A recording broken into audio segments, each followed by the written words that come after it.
Welcome to my channel decode civil services. आज हम लोग बीपीएससी के सीरीज को जारी रखते हुए एंशिएंट हिस्ट्री का वैदिक काल पढ़ेंगे घटना चक्र के इस वन लाइनर बुक से। चलिए शुरू करते हैं। आर्य शब्द इंगित करता है श्रेष्ठ वंश को। क्लासिकीय संस्कृत में आर्य शब्द का अर्थ है एक उत्तम व्यक्ति। सबसे पुराना वेद है ऋग्वेद। त्रयी नाम है तीन वेदों ऋग्वेद, यजुर्वेद एवं सामवेद का। वह वैदिक ग्रंथ जिसमें वर्ण शब्द का सर्वप्रथम नामोल्लेख मिलता है ऋग्वेद। वन व्यवस्था से संबंधित पुरुष सूक्त मूलतः पाया जाता है ऋग्वेद में। अथर्ववेद जो है औषधियों से संबंधित है। ऋग्वेद ईश्वर महिमा से, यजुर्वेद बलिदान विधि से, सामवेद संगीत से। ऋग्वेद में स्तोत्र एवं प्रार्थनाएं हैं, यजुर्वेद में स्तोत्र एवं कर्मकांड है, सामवेद में संगीतमय स्तोत्र है, अथर्ववेद में तंत्र मंत्र एवं वशीकरण है। ऋग्वेद, यजुर्वेद, अथर्ववेद तथा सामवेद चार वेदों में से वह जिसमें जादुई माया और वशीकरण का वर्णन है अथर्ववेद में। ऋग्वेद में ऋचाएँ हैं 1028, ऋग्वेद में मंडल है 10। ऋग्वेद से ब्राह्मण संबंधित है वो ऐत्रेय, सामवेद में पंचविश, अथर्ववेद में गोपथ, यजुर्वेद में सतपथ। ऋग्वेद का वह मंडल जो पूर्णतः सोम को समर्पित है नौवां मंडल। यज्ञ संबंधी विधि विधानों का पता चलता है यजुर्वेद से। यजुर्वेद, सामवेद, अथर्ववेद में से वह जिसका संकलन ऋग्वेद पर आधारित है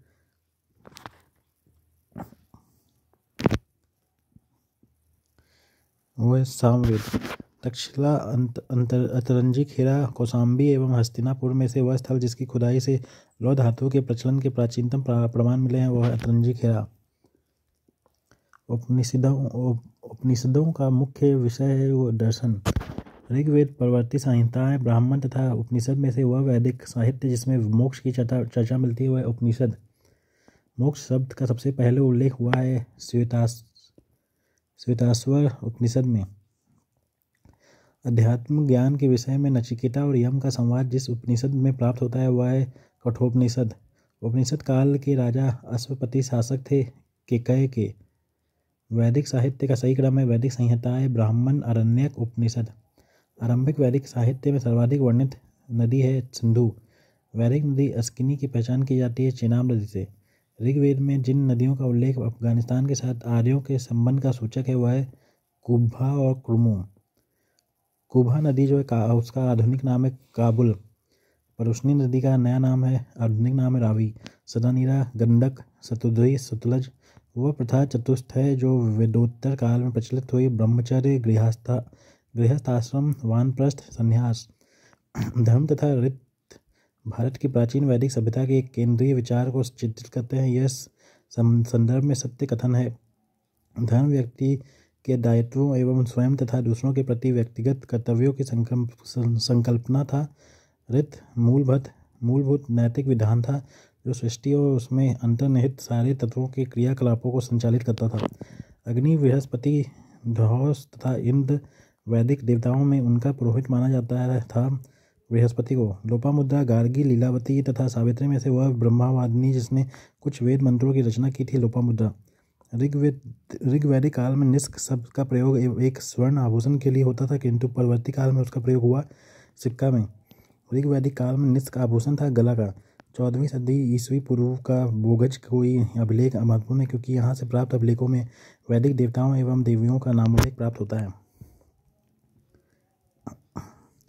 मानसेहरा, शाहबाज, गढ़ी, बोगज कोई तथा जूनागढ़ अभिलेखों में से वह जो ईरान से भारत में आर्यों के आने की सूचना देता है बोगज कोई।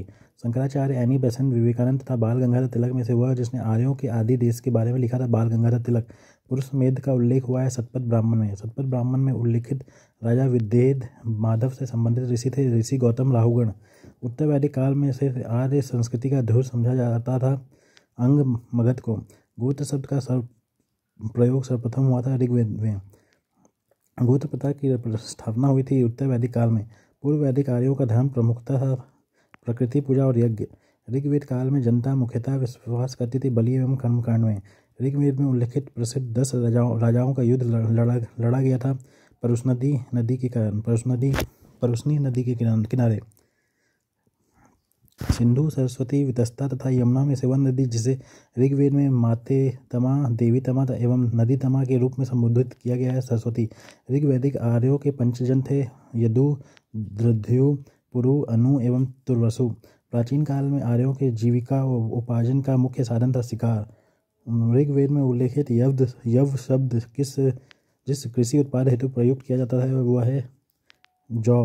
वैदिक युग में प्रचलित लोकप्रिय शासन प्रणाली थी वंश परंपरागत राजतंत्र। सभा और समिति को प्रजापति की दो पुत्रियां कहा गया है अथर्ववेद में।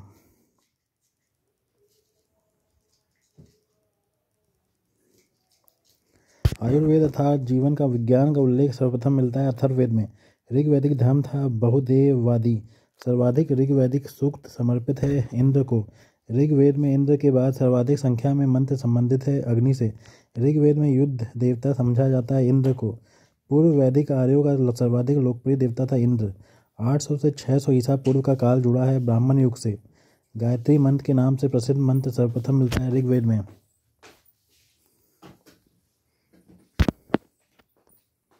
गायत्री मंत्र की रचना की थी विश्वामित्र ने।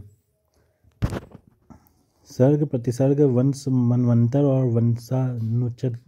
वंश अनुचरित संकेतक हैं पुराणों की संख्या है 18। श्रीमद् भागवत गीता मौलिक रूप में लिखी गई है संस्कृत में। महाभारत मूलतः जानी जाती थी जय संहिता के रूप में। हिंदू पौराणिक कथा के अनुसार समुद्र मंथन हेतु जिस सर्प ने रस्सी के रूप में स्वयं को प्रस्तुत किया था वह है वासुकी। अछूत की अवधारणा स्पष्ट रूप से उद्धृत हुई थी धर्मशास्त्र के समय में। सत्यमेव जयते लिया गया है मुंडक उपनिषद से।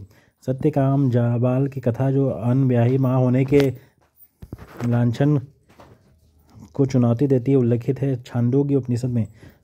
ऋग्वेद की मूल लिपि थी ब्राह्मी। वैदिक कर्म कांड में होता का संबंध है ऋग्वेद से। अवेस्ता और ऋग्वेद में समानता है अवेस्ता संबंधित ज्ञान से।